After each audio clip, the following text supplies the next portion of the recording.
뭐야? i9이 왜 8코어야? 뭐? 구독과 좋아요, 알람 설정까지. 코아! 안녕하세요. 코이컴TV 코쌤입니다. 여러분, 오늘이 무슨 날인지 아시나요? 오늘은 바로 인텔 11세대의 엠바고가 풀리는 날입니다. 작년 인텔 10세대 출시 이후 거의 1년 만에 출시되는 인텔 11세대인 만큼 많은 분들이 기대를 하고 계실 것 같은데요. 유출된 정보와 또 한 번의 14나노 공정으로 인해 일찍이 12세대까지 존버를 택하신 분들도 많을 것 같습니다. 풍문으로 들려오는 정보에 의하면 이번 11세대 제품들이 길고 길었던 14나노의 마지막 세대라고 하는데요. 오늘은 그 중에서 가장 우두머리인 11900K에 대해 알아보겠습니다. 출발!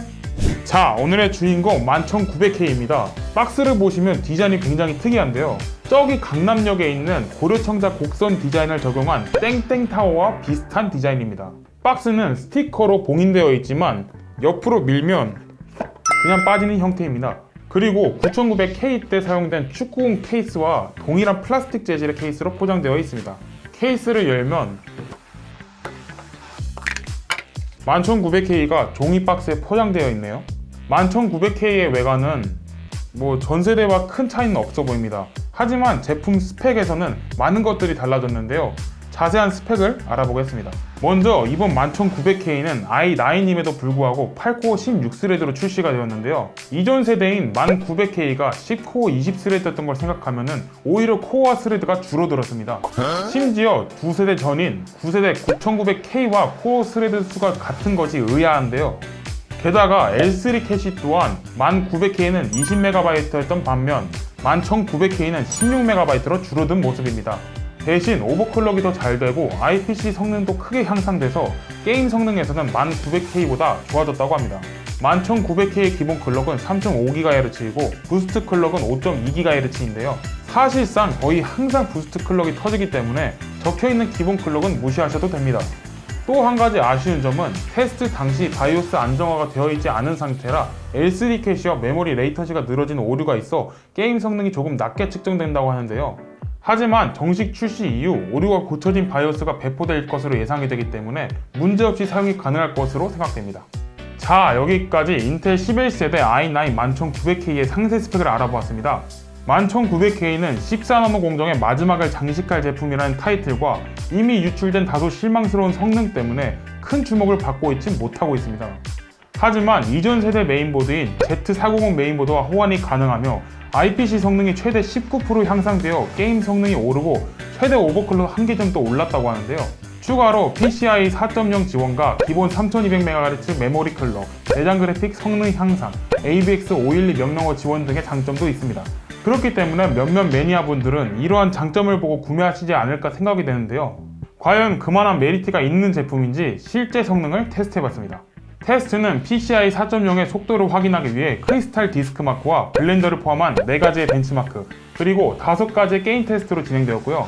무려 5.2GHz로 오버클럭까지 진행해보았지만 벤치마크는 정상적으로 테스트가 되는 반면 게임 테스트에서는 게임이 멈추거나 튕기는 현상이 반복되어 정상적인 테스트가 불가능했습니다.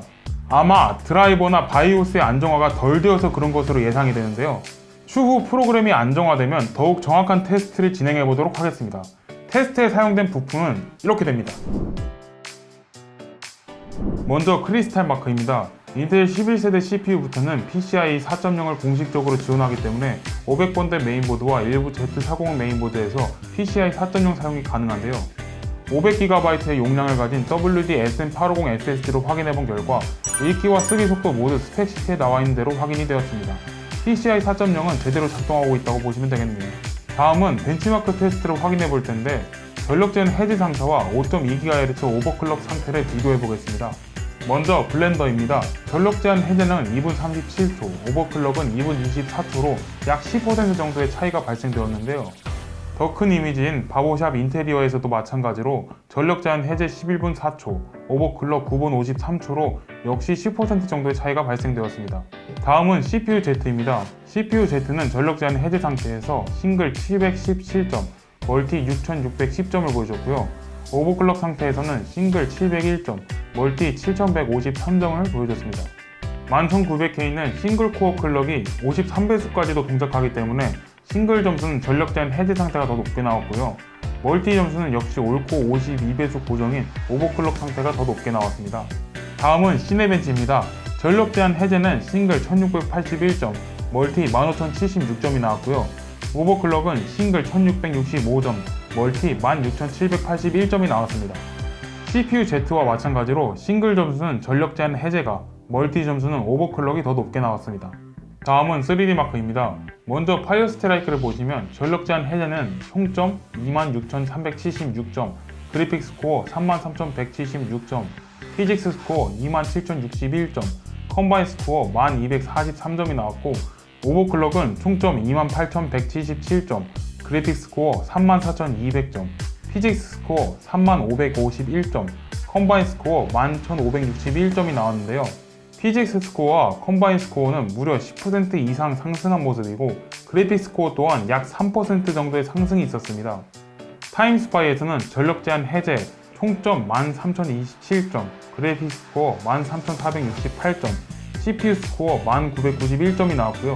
오버클럭은 총점 13577점, 그래픽 스코어 13627점, CPU 스코어 13306점이 나왔습니다.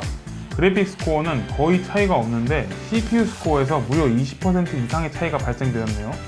전반적인 테스트에서 순정과 오버클럭이 약 10% 정도의 차이를 보여줬습니다. 다음은 게임 테스트인데요.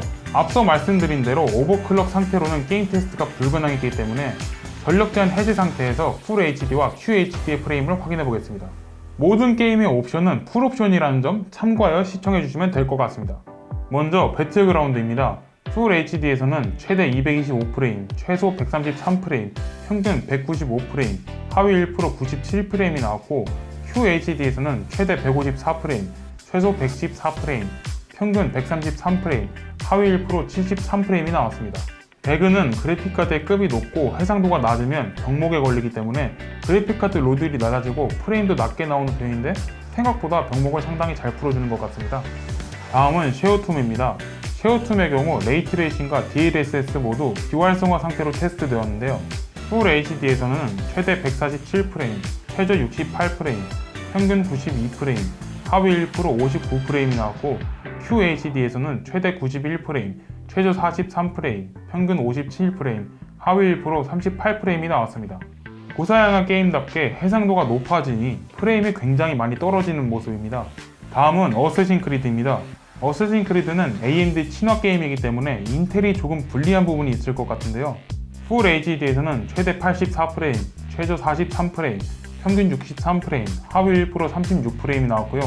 QHD에서는 최대 68프레임, 최저 38프레임, 평균 52프레임, 하위 1% 32프레임이 나왔습니다.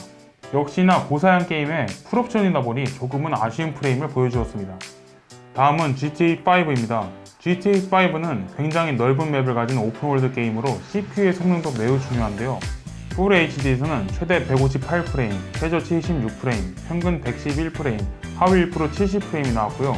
QHD에서는 최대 80프레임, 최저 45프레임, 평균 65프레임, 하위 1% 42프레임이 나왔습니다. 어느 정도 예상은 했지만 조금 아쉬운 프레임 방어력을 보여주네요.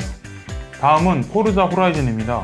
포르자 호라이즌은 자체 벤치마크 시스템이 굉장히 디테일한데요. 풀 HD에서는 최대 166프레임, 최소 108프레임, 평균 130프레임이 나왔고, QHD에서는 최대 125프레임, 최소 88프레임, 평균 100프레임이 나왔습니다. 딱 풀 HD와 QHD의 해상도 차이 정도의 프레임을 보여주는데요. 역시 벤치마크 시스템이 굉장히 정확한 모습입니다. 이렇게 11900K의 게임 성능까지 모두 알아봤습니다. 역시 i9의 하이엔드 CPU답게 고사양 게임에서도 부족하지 않은 성능을 보여주는데요. 바이오스와 드라이버 안정화 이후 오버클럭까지 한다면 고사양의 게임에서도 충분히 좋은 성능을 보여주지 않을까 예상됩니다. 이전 세대에 비해 코어 수가 줄어든 것은 결정적인 단점이라고 볼 수 있지만 결국 성능은 더 좋아졌기 때문에 오히려 장점이 될 수 있다고 생각이 되고요. 14나노의 마지막인 11900K에서 싱글코어의 성능이 굉장히 좋아졌기 때문에 큰 변화가 생길 다음 12세대에서는 성능이 얼마나 좋아질지 기대해봐도 좋을 것 같습니다. 11900K는 현재 엠바고 전까지 68만 9천원의 가격으로 예약 판매가 진행되었던 만큼 실제 출시가도 68만 9천원으로 유지가 될지 조금 더 오른 가격에 판매가 될지 궁금한데요. 11900K가 현재 69만원 정도로 판매가 되고 있기 때문에 11900K도 예약 판매가에서 크게 달라지지 않을 것으로 예상됩니다. 오늘 준비한 영상은 여기까지고요. 그럼 코바! 여러분, 코쌤이 걷는 소리는 뭔지 아십니까? 구독 부탁드립니다.